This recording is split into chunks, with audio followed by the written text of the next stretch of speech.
Rats, I'm logged in at ICC playing Truxton. This is GuruBattle02. We played one game, we're not going to play another. So let's see what he's prepared against the Chigorin defense. He knows I play it, and I don't mind if seeing his preparation helped me get better at the opening too. So knight f3 is one main line, so is knight c3, c takes d5. I like to see moves like e3. Those moves are good. I have good play against that, and he needs to know how to transpose into the best line. So we're waiting for his move. I encourage all of you to subscribe to his YouTube channel. It's going to be linked here in the footnotes. So he played that again. Okay, he played that in a blitz game the other day. So I'll just continue with my development and go from there. So I've reached this position by transposition a number of times in various openings. Well, let's see. Okay, he knows I'm going to play bishop g4, so what he's doing is not letting me bother his knight. So if I play e6, I bottle in my bishop. I wonder if I can play e5. That's an interesting gambit. e5, he takes with the pawn. Where's my knight go? Yeah, I could play bishop g4 anyway. Then he might play queen b3, and he's on d5, and he's on b7. Or he will be on d5. I can play rook b8, then knight c3, e6. Let's just try it, see what happens. We're out of book. Let's just see what happens. And I don't mind if I get a bad game. I want Truxton to do better. He wants to do better. He will be a master one day. Why? He's taking my course. He's working with me. And I'm sharing my knowledge with the world. If you don't know already, my website's linked here in the YouTube channel. So let's see. If he plays knight f3, we transpose right into what I want. Queen b3 is the most interesting move, and I need to play something like rook b8. We'll see what happens. If he plays knight c... Well, he has to take care of his queen. That's first priority. So let's see what he does. So queen b3... he may get an annoying pin on bishop b5 at some point. Not too worried about that. It'll be I who get the bishops, if that's worth anything. Like I say, we're just experimenting here. There's no real theory on this position. Bishop g4 just seemed better than playing e6 and letting the bishop be bottled in. I suppose I could have Fee and Ketoed. He did play queen b3. Good job. Okay. So now the question is he going to exchange on d5 and maybe play bishop b5, try to give me double pawns at some point. Okay, so of course when I take on d5 with my knight, I am tempoing his bishop for what it's worth. This kind of looks like what happened in our blitz game the other day. Not quite sure. I know that we were just playing some fun blitz and I butchered it, and I had a win of a piece and he missed it. Or he had a win of a piece and he missed it. Okay, so now I need to play e6. Yeah, this is going to go like the blitz game very quickly because he gets a bishop b5 in, and I can't play bishop b4 because my knight is pinned. So got to step quite lightly here. Okay, he took with the pawn. Now let's see. My candidate moves. Knight takes and pawn takes. How about if I take with the knight? That's an interesting maneuver. Take with the knight, then the knight on d5 can drop back to e7, and then the bishop can Fee and Keto. This similar plan to other things. Of course, if I take with the pawn, he does get bishop b5 in, and I may get some double pawns. Going to try this maneuver. I've done it.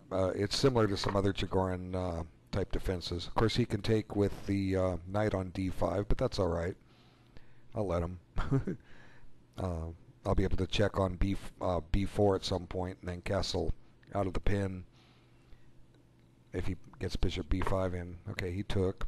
Okay, so now I want to take. Now here I want to take with the pawn, and I don't mind bishop b5 because he's got a little king problem here he's got to deal with. He might have to stop and play a3 or knight e2 here because bishop b4 check is, ooh, it makes him give up his queen. It's a deadly little check there. So what's he going to do? If he plays bishop b5, I get the check in and I castle out of, well, I castle out of danger, because when he takes the knight, I take back with the pawn, and my rook is now safeguarding my bishop on b4. Okay, so again, I encourage all of you to subscribe to his YouTube channel, which will be linked in the description. I'll have the PGN of this game, and when the game's over, we're going to he's going to call me up on Skype, and we're going to talk about it.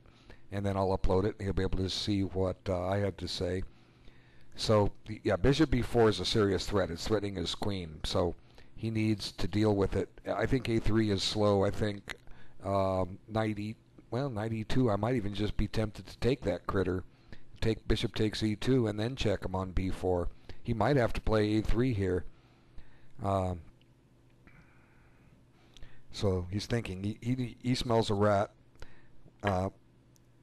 Oh, you can't do that. Well, he's going to get his king displaced for what it's worth. Okay, so bishop b4 check. He has to play king f1, and then I castle. And if he takes my knight on c6, that's fine. I take back with the pawn, and my bishop's covered. I said that already. What are my other candidate moves? Well, I've got to develop. The queen doesn't really have any good squares to go to. f6, he just takes bishop takes knight. Nothing's guarding my rook, so and any other bishop move isn't with tempo, so we're going to check him and let him figure out what to do. Okay, he's got to play king f1 here. Oh, I dropped a piece just like I did before. I think that's humorous. Well, okay. Here I was talking about this. I was talking about how I dropped a piece on b4, missed it hanging, and now I've gone and done it again. I think that's hysterical. I think that's absolutely hysterical. Okay, so I've dropped a piece. Now I've got to find counterplay. Okay, big deal. I don't care about the game. Let's make Truxton work for his point. All right, good job, Truxton. You studied the blitz game better than I did. And I even told him I hung a piece there. And I went and did it again in just a slightly different move order. It's hysterical. Okay, so I can't castle. I tried to castle. It's castling through check. So what I've got to do is now find a new candidate move. I'd love to play king f8 and break the pin, but I can't. How about if I play bishop d7 and just suck it up? Okay. Got to suck it up here. Okay, well, win some, you lose some. I made the same mistake twice. 2 games, the blind spot. I think it's hysterical. There's a blitz game we played the other day. I was just talking about it, how it's just amusing to me that I would go and do this again. Like I say, I can't see one movers. And 15-3, it says standard. It's not standard chess. It's blitz chess. Standard chess is you're getting at least an hour and a half for your moves. That's standard chess. 60 minutes isn't standard chess. I mean, I'm almost tempted to say the Team 45-45 League isn't standard. Okay, so now he preserves the castling option, or keeps me from castling. Got his queen out of danger. Okay, so now what I've got to do is find something, anything. Let's go make him use clock time and get him to blunder. Okay. Time to throw caution to the wind and try to restrict his development. If I play g5, which is a horrible weakening move, it tempos his bishop. It gives him a chance to get it to walk into a trap. If bishop e5, I play knight takes e5, and I win back by piece. And his alternative is to put the bishop on g3, and then I go and shove my h-pawn. Since I'm not castling, I'm going to have to keep my king in the center and try and get an assault going. So desperate times call for desperate moves. It's a horrible move to play, but it's the only move to play. So let's see what I can come up with a piece down. I hope he wins this because, but if he doesn't, it's going to be just an idea of how to come up with stuff when you're desperate. Okay, so bang, I'm chasing your bishop. What's he going to play? Is he going to play h4? That's fine. I'm tempted to just play f5 and have well, I don't know. Damn tempted to play f5. Just then I can get my king to f7 so I can get my queen developed and my rooks connected. Not too worried about him ever grabbing that pawn on c7. Let him have some pawns. So he needs to play h4 here. But, you know, if he does, I'll just play g4. And well, then he keeps his knight out of h3 and f3, but his knight gets to e2 and then f5. So if I play f5, he takes with the pawn, I take with the queen, and he can tempo my queen with knight f3 developing. Don't want that. Let's see. What if I just... I need to just push. His knight will go into e2 next, and it'll get to f4, but then on f4 it buttles in his bishop. So, like I say, let's let him squirm a little bit, try to figure this out. And meanwhile, I need some development here. Now I have h6 available for my rook. My rook can lift up to the h6 and swing across. What else can I do here? Generate any kind of play. Like I say, I want to play f5. Now, see knight f2. I knew that was coming. Or knight e2 with the idea of f4. Nothing I can do about it except try and mess him up somehow. So let's see.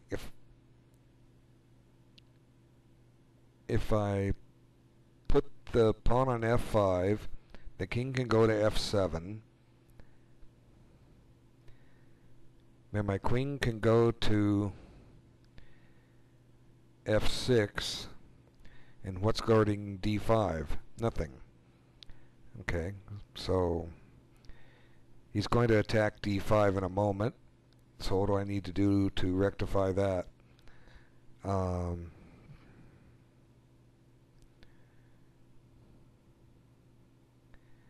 Let's see. I wish I had some threats here, but I don't. That game's resignable. But I'm going to make him win it. Okay, so let's see. a6.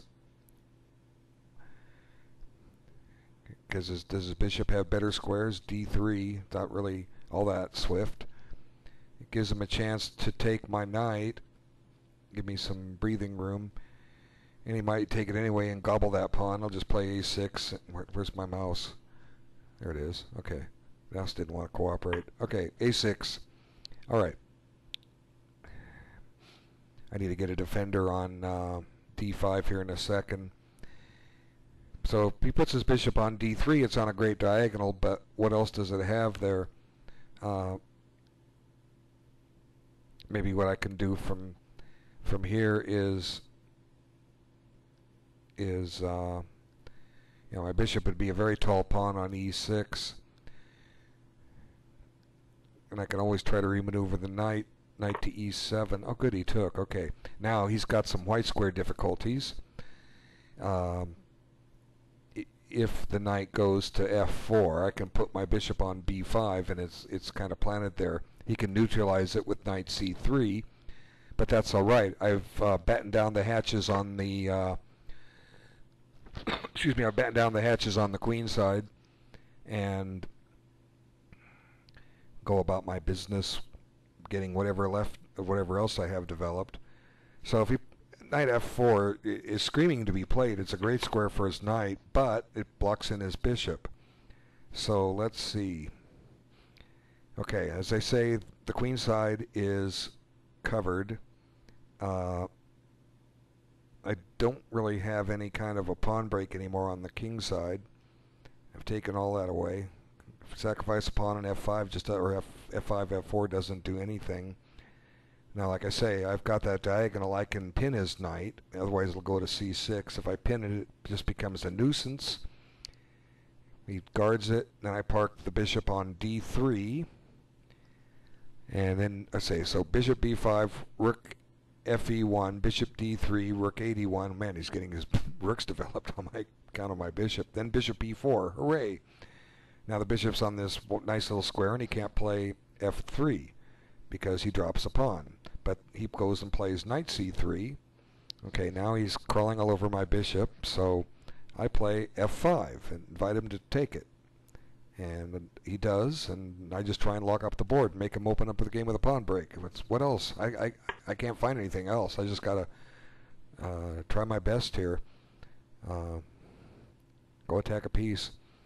Like I say, he's going to get developed at the expense of my bishop here, chasing it around. First he develops his rook with rook fe1, and I put the bishop on d3, and he develops his other rook, and I put the bishop on e4, and he plays knight c3, then I play f5, he takes, I take back with the f-pawn, he goes and attacks c7 with his rook, and I can't play c6 because it's pinned, so I have to stop and guard it with rook c8. Ugh. Or even, heavens, king... No, I can't play king d7. He's rook's on. He's got too much wood on it. But I'll figure it out. Oh, he played there. Okay, I'm not as much worried about that move because, like I say, it was going to come anyway. One way or the other. The only difference is I may get to keep my bishop now. So let's see. As I said, I can't play c6 as much as I'd love to because I drop a rook. I don't have enough compensation against this king. Unless I give, be down a whole rook, and he can cover h4. Okay, so he played there. Now he's playing to double his rooks. So like I say, I'm going to put the bishop on e4. That's a nice little square for it. Put it on e4, and let him double. And okay, he did. Just play c6, batten down the hatches. They might play queen d6 here and try and offer a queen trade. What can I do? Guess I have to let him. But like I say, I got some potential to blockade this position up and make him suffer. Okay, so not suffer, make him struggle to open it up. I'm down a whole piece. What can I do? I'm just make an entertaining video. You see, like I say, I don't care if I win, lose the games, and I want all my students to be better than I. That's the goal. I'm not trying to retain mastery over them. What's the objective? The objective is to get him stronger than me. So, he should win this. It'll encourage him. If he loses it, hopefully he learns something from it and tries harder next time. See, queen d6. I called it. Okay, so big deal. I don't care.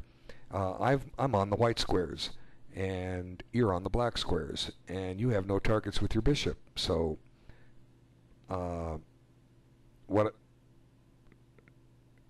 to have a hard time guarding. I'm going to have a hard time guarding b7 at some point. We have to play king d6 or king d7, and I probably have to throw b5 in also. So since the king's going to d7, I'll just get it there anyway. And he pre-moved. I was going to pre-move, and his pre-move was quicker, but I played quickly. So now b7 is going to be extremely hard to defend, but I'll just push it up to b4. And of course he can throw a knight in the ring into the fray. Right now he's got to find a diagonal for his bishop. Where does he want it? I don't care where he wants it. Let him show me. His knight now has g3 at its disposal, and that would tie down my rook to guarding h5. I may have to give up that wonderful square for the bishop and put it on g6. Okay, so objective: try and blockade this position. What does white? If I block this position up, c6 is the critical square. If I play b5, c6 becomes a critical square. His knight has to attack it. He can do it from e5, but it's going to be kind of hard for him to get to e5 unless he gets there from d3, and then I always have the option to take it. I may have to take. Okay, I'm playing blockade chess here. All right, so b5. I don't have to play it right away. It's kind of weakening. The problem might become on a6. So let's see, b5, rook a3, rook a8, rook a5, king. I can't put my king on c8 because c6 will hang. So let's see. So the idea is for him to go and win my a pawn. So b5, rook a3, rook a8, rook a5. Now his threat is to play rook to c3 to a3 and win the pawn. How do I defend it? Well, I guess what I have to do is, I don't know. I don't know how I defend it. Well, he's not attacking. He's not attacking a3 yet, or a6 yet. Suppose I try a pawn chain here, a5, and if he, and then he could play a4. But then I've got a potential target for my bishop. So let's see, b5, a4, b5. Yeah, getting confused here. You know, the king side's fine. I know I've got that locked up about as well as I can. I'm trying to lock up the rest of the game just to frustrate him. Let's see. Do my best here. Make it interesting. Okay. You know, there comes a time when you're down a piece, you just can't find a plan, and things run out. I'm just trying to find a blockade. See, he can own b7. He can double his rooks on that, and I can't even defend it. Period. The king isn't enough. Of course, I can always park the bishop on c8. Yeah, that's great. Make the bishop a real defensive piece. I don't even think I can get it there quick enough. Rook e8. He plays. Rook ce8, plays rook b3, and then my king has to go to c8, and how do I get the bishop there? Well, I don't, because my king just can't maneuver unless I want to put the rook on a7. God, that's horrible. Rook a8, rook b3, rook a7. Okay, now the pawn's guarded, so he plays rook b6. I move the king. He plays rook c3. I play bishop f5. He doubles his rooks, and I drop the bishop back to c8. And what have I accomplished? I make him break with b5, in which case my rook gets active. Aha!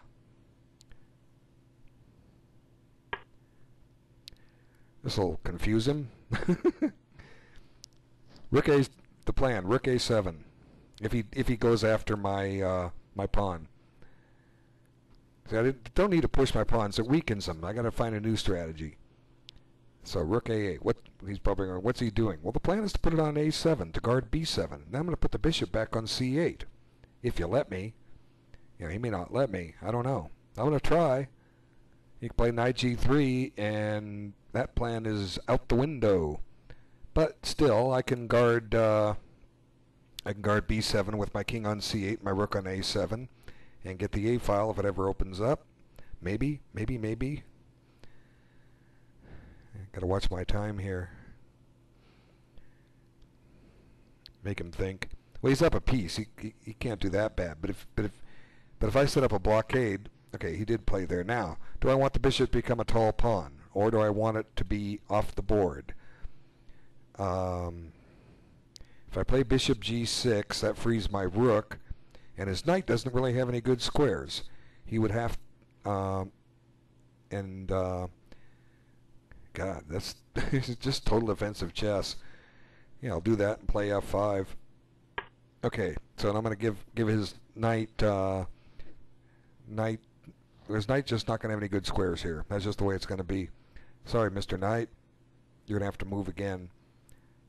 Okay, I could have played f5, but let him take it, but with the opposite colored bishop, I really want to get that bishop to c8 if I can, and then the rook on a7. So we'll see what happens.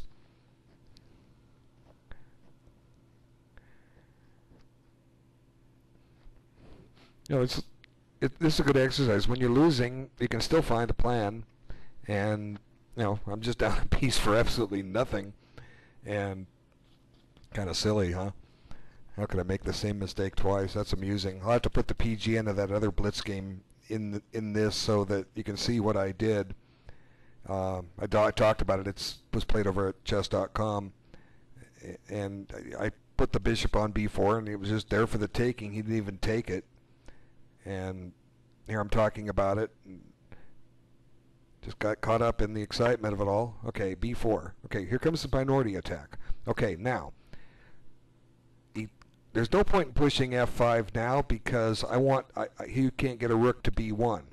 So what I'm going to do is I'm going to stick this rook on e8.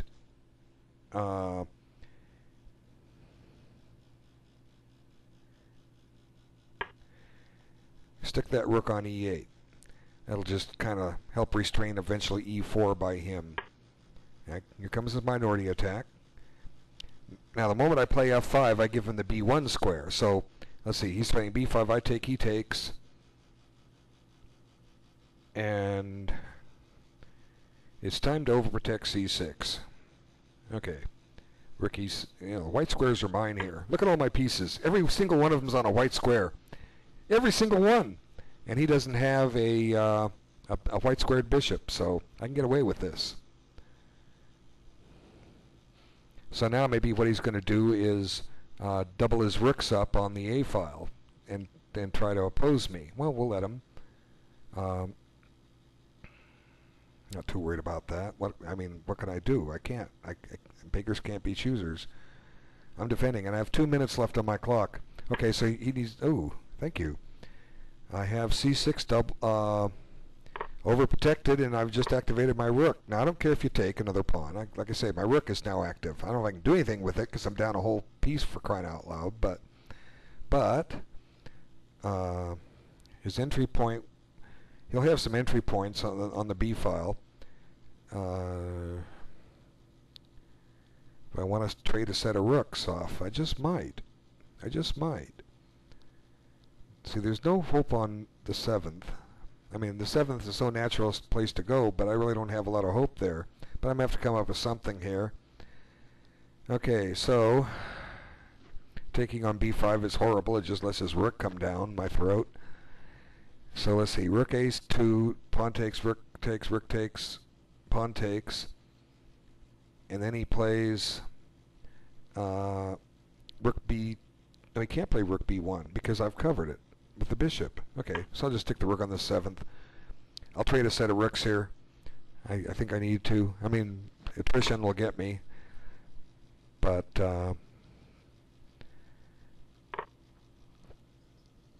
I've got, the weak squares are covered. Okay. Now he can't play rook b1. He can play rook c3. Then I play bishop b3. That'll frustrate his rook trying to get over to the b file. Okay, I gotta watch my clock. Less gab, more thinking. I've done about as well as I can with the position. Rook a8, got the rook active. Found that by process of elimination. Pushing those pawns, it was just going to lead to a weakness. I knew that ahead of time, but I had to analyze it out.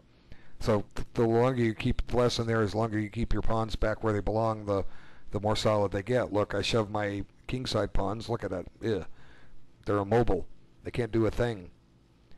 So he's got to redeploy his knight. Now, what can his knight do? Knight f1, can't go to d2. Haha. Knight h1 doesn't get him anywhere. He can play f3. That gives my rook a little more mobility on the 7th. For what it's worth, his bishop has absolutely no targets because all my pieces are on white squares. So you can start activating the king. That might weaken f2. You can guard f2 with knight h1. God, that's horrible. Or put the knight on f1 and, or yeah, maybe try for f3. Like I say, f3 I don't mind. And I'm dang tempted to play f5. I actually have some compensation here positionally. What's white's plan to win? I've set up this white square blockade. I'm still losing. I should lose, but I'm making it as interesting as I can. Okay, he found a pawn sacrifice. Okay, so that's fine. That's one less pawn I have to deal with. And it gives my king potential square. Oh, he's doing it to shut off my my rook. I mean, my bishop from b1. Okay, I have to move here. Take with the pawn, rook b1. Just activate my king.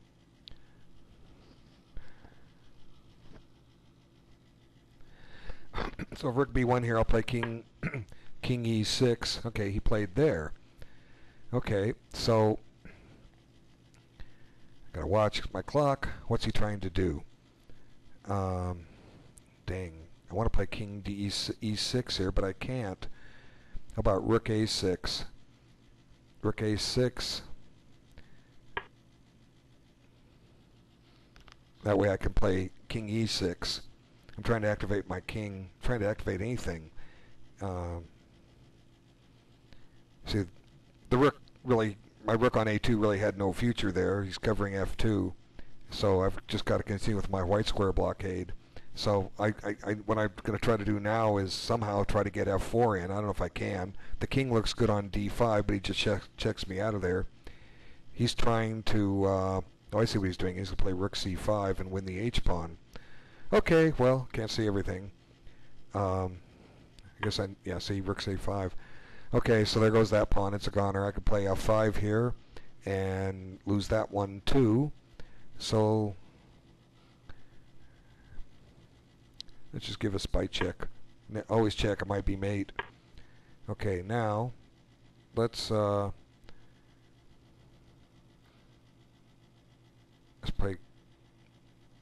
I don't know. It's hopeless. Game's hopeless. I'm just going to resign. Okay. Call me up on Skype, man. I tried my best. Just, let's see. So, Rook F, let's see. I missed Rook C5 until it was too late. See, I'm just playing on the white squares too much. But of course, he can always still play Rook C5. You know, what do I do? Take it? And, you know, it's just down a piece, and I don't, here comes, okay. Hello, Truxton. Oh man, congratulations, well played. You're gonna love this. You're gonna love this video. I laughed so hard when I hung the piece the same way that I did in that Blitz game. I was talking about it and said we played this Blitz game, and I had this piece I hung, and he didn't see it. And anyway, let's. this is gonna be very. It was a trick. You know, I didn't think you'd fall for it. I thought you'd play. You know, I thought you'd just harass the bishop first, and then play on. Right. Well, I was surprised you played that. Well, I can't see one movers. That's my weakness. Like I say, you get me past a one mover. If I don't make a one move blunder, watch out for my 20 move combination. Okay. Right. But like I say, it's all in fun, and I don't. Really should have spent more time taking the bishop. I probably should have spent like a minute or something. I took it probably in like 5 seconds, and that was probably a mistake, taking only 5 seconds to take it, because what if it wasn't free for some other reason? Right. So well, it was free on my part, taking it so fast. No, you did fine. Okay, and accidentally your face showed up on the video, so they're going to see what you look like. Oh, that's okay. No all right. deal. Anyway, so I'm also told I'm going to put the PGN of that Blitz game in the YouTube description, and I guess this seemed to follow what the Blitz game looked like, and I had some comments about this.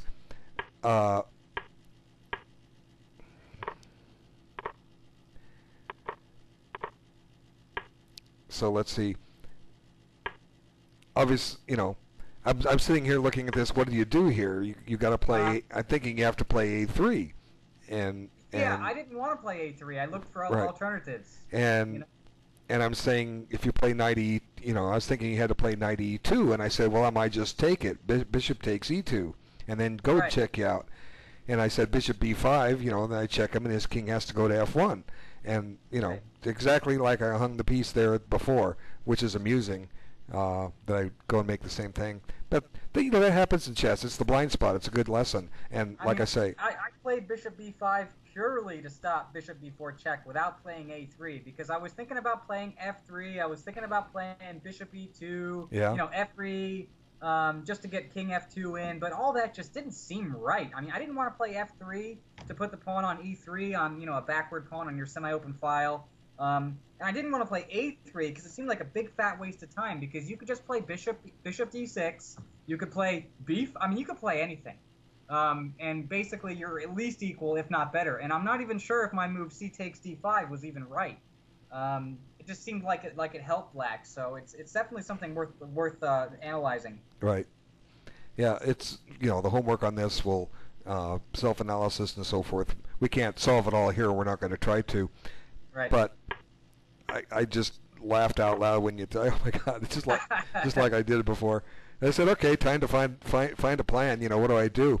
And I as amusing as it is, I thought I did fine. Setting up what I could. I found a lot of interesting maneuvers in here, just talking my way through them. You know, I said, this is a horrible. Well, I came back. I had to come back, and now you keep me from castling. And you know, like I say, desperate times call for desperate moves. Yep. G5. All I can do, you know, and then here H4. Let's go threaten your bishop. But you see, now I kind of run out of play. Right. I just don't have anything. And I came up with some fascinating maneuvers. I don't know if you caught them on. Caught all of them as they were coming. So A6, and I thought this helped me because, excuse me, I thought this helped me because I get the free gift of the white squares now. It helped you a lot. I didn't want to take it. I really wanted to play bishop d3, but it was kind of like, you know, you want to exchange when you're ahead, but then again, in this position, you know, I would love to keep my light squared bishop. But that knight was annoying on c6, so I was like, you know what? Let's just get rid of it, and whatever happens, happens. Right. I see your point, but I don't know. I was happy, and because I have a white squared bishop. Did you notice that everything I owned was on a white square shortly? I know. Everything. Your bishop had no targets. I know. It's amazing. It's absolutely amazing. Like I said, now, so theoretically, just to give you an idea, now, what black has a lost game. Now, obviously, bishop takes c6 wasn't your best move, but I think this is a point that I can make that'll help you and help anybody else who's trying to learn from these games. It's clear that white's winning. He's a piece up. All I can do is try to find something. The alternative is resign, right? And resigning won't do anything and won't be instructive. Let's see what I can come up with. Let's see how you win a one game. And what happens, and this used to happen to me all the time when I was rated about where you are in the low 1800s, I would get winning games against 2,000 players, 2,100 players. I get these completely winning positions, and then I would start giving back a little ground here and there, and finally they were back in the game, and maybe they'd pull a draw out, maybe they'd even get a win. And I had to overcome that weakness of my own, and make sure that didn't happen. And it's something that I just don't really have an exact method for it. I basically just did it by attempting to be more accurate with my calculations and learning not to play impulsively. You know, I've talked about impulsive moves and so forth and candidate moves. I just kind of had to put together a whole complete package and just get more experience and get better. And then, as my course shows, I've pulled back everything that worked for me and said, here's your shortcuts, study this and you'll go up. But so you and any other player with your rating near your rating and lower is going to have trouble winning games. Okay, right. You're going to make second best moves, third best moves, and allow your opponent back in, and that's where games like this come in handy, where you can actually get the win. You know, that gives you a little confidence because then now you know you've done it. You get over that hurdle. You know, just like you know, you're in high school. You ask a girl out to dance or to dance, and she goes, "Nah, I don't want to." And you ask another one, she doesn't want to. And finally, one says yes. And then from that night on, and every dance you go after that, you don't even look back. You're dancing with pretty much your choice if you're good looking and confident. But anyway, it's the same thing here. So here I was discussing that the only thing I can do is get your rooks developed, and by tracing your knight. So you'll enjoy the video. It's kind of funny. Now I was expecting rook d1. Then I was going to put the rook on e4, bishop on e4, and now you know what hurts is I can't play c6 because of the pin, so I have to stop and do this. Right. Exactly. But that's okay. And now I can get c6 in. And I said, well, I'll probably play queen d6 here. You know, what else? But in a way, this kind of helps me a little bit, too, because my king was caught in the center. I can't get my rooks connected. And right. But you know what? I said that to myself. Before the queen exchange, this is what I was thinking. I thought, you know what? You got to exchange one ahead. But in this position, you know, with this kind of blockade formation, what am I going to do? I couldn't find a reasonable plan with my pieces. I was thinking of B4, B5, that kind of stuff. Maybe that's what I should have done instead of exchange the queens. But I thought to myself then again, you know what? This blockade can't last forever. And the reason is that my knight on E2 can hop around and do some stuff. And that's the reason why I exchanged queens, was because I have that knight on E2 that can do stuff. Yeah, well, in the long run it should win, but it just seemed to be a slightly slower path. And I just didn't have enough time. I spent my time to find it. Now this, I don't understand Rook A8. You don't understand? Oh, you'll love my description. Okay. Okay. I started looking at this. It's obvious I'm trying to do a light square blockade, and I can't guard B7 with anything except from the C8 square. And right now the C8 square is occupied. So if I push B5, that was one candidate move, you're going to double your rooks on the A file. You're going to play Rook A3, forcing Rook A8. Here, I'll just show you. Okay, now, let's just show it, because I was discussing this without moving the pieces. This is what I was looking at. Now Rook A8. I was looking at that too. And now Rook here. Okay, now I can't play King C8 here because C6 hangs. Right. So I've got to find another move, and there's really no defense to Rook here and here. Right. I just couldn't find one. I'm sitting there looking and looking, and it's not one. So I considered. Let's just use the revert button here. So I even considered it A5. So the problem is I have to guard B7 from C8, and then a brilliant thought hit me, and you didn't catch it, and it's in the video. Okay, the purpose of Rook A8 is that if you play Rook B3, my next move is Rook A7. Oh, okay. Yeah, I agree with that. That's great. And then I'm free to do the maneuver that I wanted, or that I'm hoping to do, move the king somewhere else, and then the bishop comes back to C8. Right. And now I've got B7 covered, and then I'm saying, well, how does he proceed? Well, he does the minority attack. He plays A4, B4, and B5, and then my rook that I planted on A7 is finally active. So that was the whole plan, and this is the kind of maneuvering that wins you games. I mean, it won't win this for black. He's down a piece, but it's.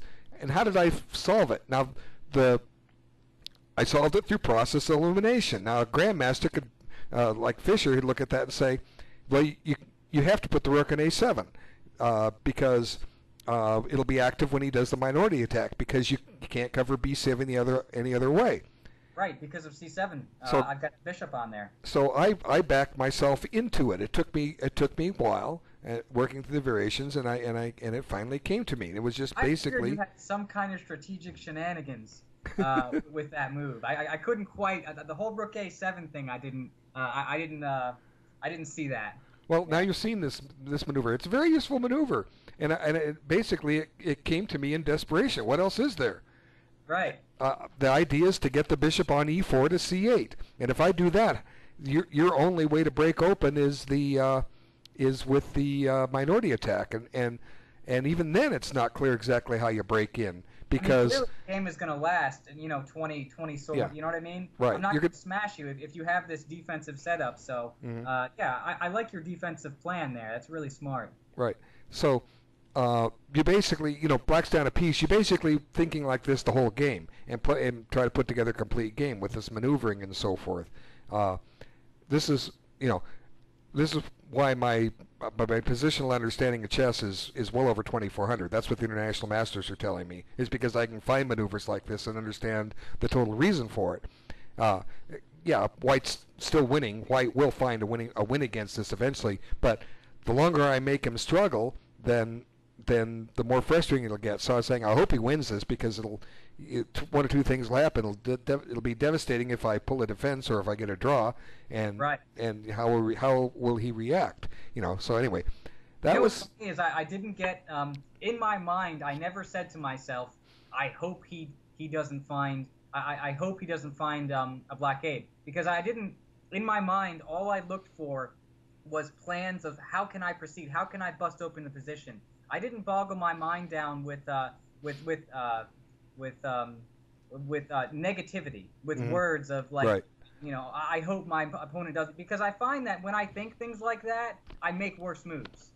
Right. Yeah. Okay. So anyway, like I say, let's go on. So rook a8. There's my whole maneuver, and now my bishop just becomes a tall pawn. It takes away from g6, but your knight is got some trouble, especially when my rook got to the 7th. Your knight. Maybe now is the time you need to start thinking about maneuvering the knight. You know, c5 is just begging to be occupied by that knight. How do you get there? I had two plans. I was either going to play f3 and e4, or put a piece on c5 and go for the minority attack. Right. And what I was thinking was, and I decided to put the knight on g3 when I played bishop to f4, because I wanted the knight on g3 to keep your bishop on g6. To keep that plan open of f3 and e4 if, for whatever reason, I decide not to do the minority attack. Right. So I had this set up in mind specifically to increase my options as far as what pawn breaks I want to do. That was it. Yeah, good reasoning. So, like I say, I'm running out of time. All I can do is sit here and try to make something useful for the video and hang on as long as I can. So I played that. The idea is it's got to get active, and here it has a chance to get to e6 and help batten down the hatches on c6. You'll see it when you play back the video. And as I was saying, and now on the video I said now the plan of putting the rook on the a file comes to fruition, because now I have the 7th rank, so the rook is active. So it makes my rook a8 look like a genius move, and I'm not trying to brag or anything. I'm just trying to say it's little maneuvers like this that win you games.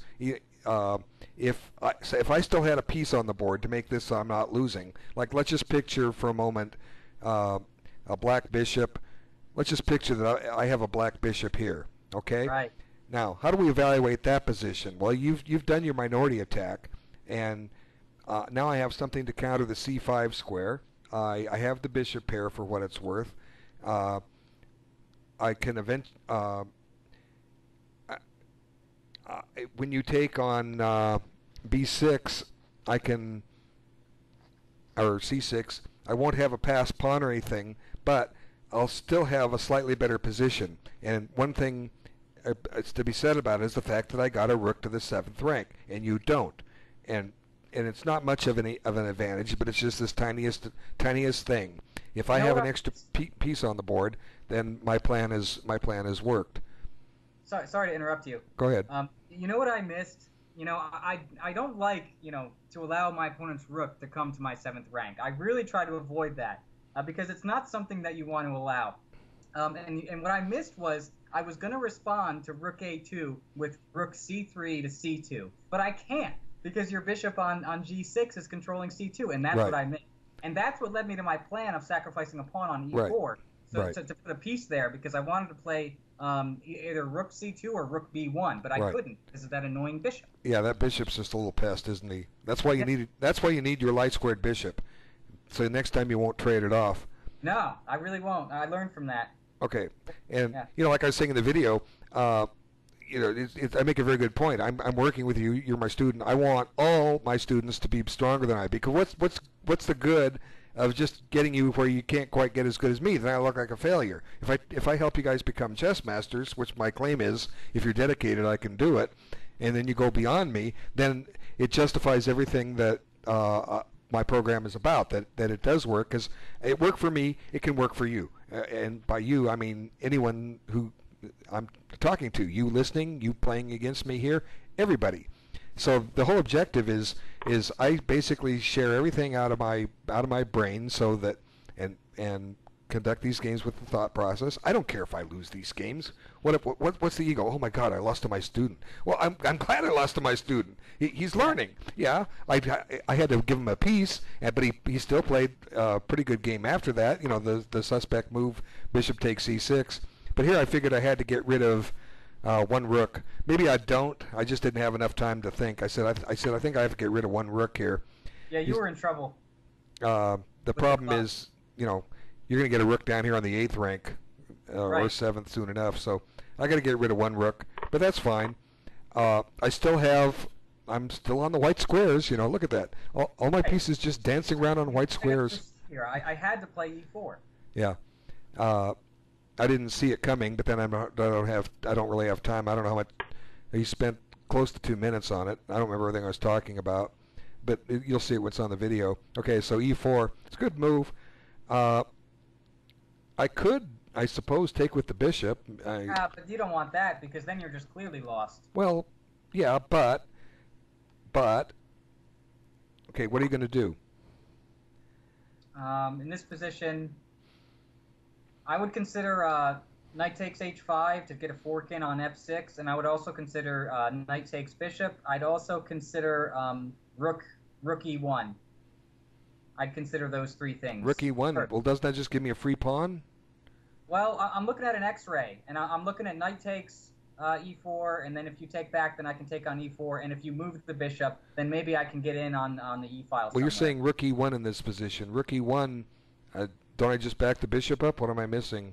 Yeah, but then I can play rook c5. Wait, rook e5. Yeah, rook e5. Okay. Yeah. All right. So let's see. I just want to see what you're thinking, because I didn't really have time to evaluate it. Now, okay, so you want to play rook e5 here. Well, what if I play f6? Now you got a target for your bishop. What if I just kick you out? I think that I would first evaluate the captures. I think I'd evaluate rook e1 last. I'd first evaluate knight takes bishop and knight takes h5. All right. Yeah. Like I say, well, there's 3 candidate moves. Let's just take a quick look at each one. Okay. Yeah. Well, knight takes h5. That's probably a good choice. It gives you a passed pawn. Right. And the queening square is a dark square. But I'm keeping you out of b1 again, which I like. And an interesting thing, I don't know if I mentioned it on the video or not, but I was saying in some of these positions, if rook c3, I'll put the bishop on c2, and then I'm keeping out of b3 also. Just such an annoying bishop. Yeah. Yeah. This seems to be fine for you. I don't really have a good move. You now have a passed pawn, and you can and aside from the threat of checking here and picking up another pawn, yeah, I guess I have to take with it. The only problem in that line is the pawn on d4, and if you manage to capture it, then you've got 2 connected passed pawns. But I can always play bishop e3, and that's just a rock. You know what I mean? Right. Tall pawn. Yeah. Yep. And then here I continue the white square blockade, but I guess maybe what I have to play is rook a5. I didn't see rook c5 until you played it. I think I mentioned it. Well, I guess I'll play rook c5 here. And so anyway, rook a6. Now, is this where I resigned? Yeah. No, not yet. I gave a spy check. Okay. Yeah, I said always check. It might be made. Well, here I just realized the jig is up. There's just no clever move. I was trying to play rook a6 so I could advance my king, try for anything. If I can get my king up to d5, if your rook flees the scene, he's a little more active. Like I say, I'm just trying to do anything. But this is a fine position just to resign, because I'm going to lose the pawn on h4. That's clear. Right. And I can throw the pawn in f7 away too while I'm at it. So also, the 4 pawns is probably going to fall. Yeah, they're all going to fall eventually. Yeah. But I did the best I could. So just a couple. The thing that made it difficult for you was exchanging on c6. That helped, but that was a mistake. You still have enough to win, and so just because you don't win with the best moves is fine, because it gives you a chance to learn. You see other ways to play chess. I mean, to play your end game in your middle game. Well, this actually never reached the ending until about now. Middle games, a queen and 2 rooks versus a queen and 2 rooks is still a middle game. Right. Basically, some people say an end game comes when the winning chances are gone. Well, that's not always true, because queen against queen, often there are checkmates that pop up out of nowhere, and so. But it is an ending. A good rule about an ending is 2 pieces left on each side, because then you run into some of these pure endings like the Fischer ending versus the Petrosian ending. For that Fischer's bishop plus rook versus Petrosian's rook plus knight, that's an endgame. This is here Black's in an ending and White's in a middle game because White has an extra piece. Yeah. You know, I was playing a neighbor's daughter earlier today. She's in the 2nd grade, and she's beating 7th graders. She hasn't played in a while. Her dad had taught her, and she's not bad. She's not good, but she's not bad. But she's beating 7th graders, and she just had no chance. But she wanted to play just to be able to play me. And she was in the ending, and I was still in the opening. I was just capturing everything she had. Poor little thing. But I'm going to give her my old Chessmaster program because it's got a tutorial for kids on there and stuff, so that she can sit and play on it on her own. But anyway, we still have 5 minutes, or almost 5 minutes on this clock. You know, like I say, this is the Guru battle. We'll just close it a little bit. I talked about it a little bit in the opening of the video that Truxton has taken it on himself to make videos for Team 45 League. I'm still going to make them. He does a great job. His YouTube channel will be linked in the description. I really want to encourage you guys to subscribe to him and watch him. You know, you can hit the like button on his videos. You know, that helps him get hits. You know, he's going to stay with us. He's making videos. He's going to become a chess master, and eventually it may take 2, 3, 4 years to make a chess master. You never know how long it's going to take you. Life gets in the way. But he's going to keep making videos, and it'll be a progression of his talent. He'll notice it. You can look back at it and notice it. And eventually he's going to have hundreds or maybe thousands of subscribers. And this is the early stage, and you have a chance to be one of the first of his subscribers. He doesn't have that many. And, you know, some of these chess people have thousands of subscribers. And I don't yet. I have... but in 4 months I have some 180 right around there. That's not bad. That's better than one every day, adding the channel. And more people are discovering it and subscribing. And he hasn't made that many videos yet, but the ones I've seen, we both were talking about the same game. They're on his channel. I made a video for the same game. We often saw the same things. Sometimes we saw some different things, but mostly we agreed. And he does a remarkable job, and it's going to help his chess because he is dedicated to doing these, and it causes him to do one thing, and that's analyze. When you analyze chess, you get better. And here what we've done is when those of you who've already seen the video, you see me discuss my thought processes as it goes, and then our player comments after the game was over. That was analysis, and we just looked at a couple of the lines, and one mistake by White, maybe, you know, you could play the opening a little sharper instead of allowing an equal game, but who cares about that? You know, you still leave book at some point. But anyway, let's see. We have 2 minutes. It'll be an hour video. And really, I got to thank you people for watching these hour videos. They're far more entertaining than the ones that some people are putting out. And I'm not out to name any names or anything like that. You guys decide on that. Truxton's got a good style. You've seen my style. You're following me. I appreciate that. I laugh. I have fun. I make mistakes. I blunder. How many games have I like? Oh, look, can't do that. One mover. You know, I do this all the time. But in the long run, if I have my time, I find the moves. That's why I don't play blitz chess well. And for those of you that are insisting on playing blitz, well, it's practice, target practice. But like I say, and I've said in other videos, I think a lot of people that stick with blitz just aren't good enough at chess, regular slow-down chess, so they play blitz, and will stick with that because they don't think they can get good at regular chess. Well, you can. You can if you'll do what we're doing, analyze your games, okay? And like I say, this game will provide Truxton with a lot of fodder to sit down and try to find different moves, and like what could I have done? Find better moves for me, find better moves for him. And we've kind of uncovered some of that today. So his process is shortcut a little bit. If you're just totally new at this, you got to take time and figure things out. That's where a study buddy comes in. You get somebody to work with you about your strength. Fine, you help him, he helps you. Over at chess.com, we have a support group, and a thread called Recent Game where members can post their games. We have people will come in and comment on them. You can help somebody else out, and if you help somebody, guess what? They're going to come back and help you. And it's all about getting you better at chess. And I have one of the best programs on the market, I believe. I can just say that, period. And the price is right, because I know most people won't purchase the chess lesson. It's just too costly, and you have other things in mind. But here you get everything done, and I don't have to repeat the lesson. I just do it once, put it on YouTube, and it's there for everybody to watch at their convenience. Okay, Truxton, any last questions about this game? Well, the only thing I have to say right now is I need to figure out how I let Black just get a totally equal position. And I suspect C takes D5. I also suspect Queen B3. So I think those two moves need to be kind of analyzed and checked out. That's what I'm saying. Is this game, it requires some more analysis, and that's what I enjoy. So. Okay, well, good. All right. Folks that watch this, thanks so much for your time.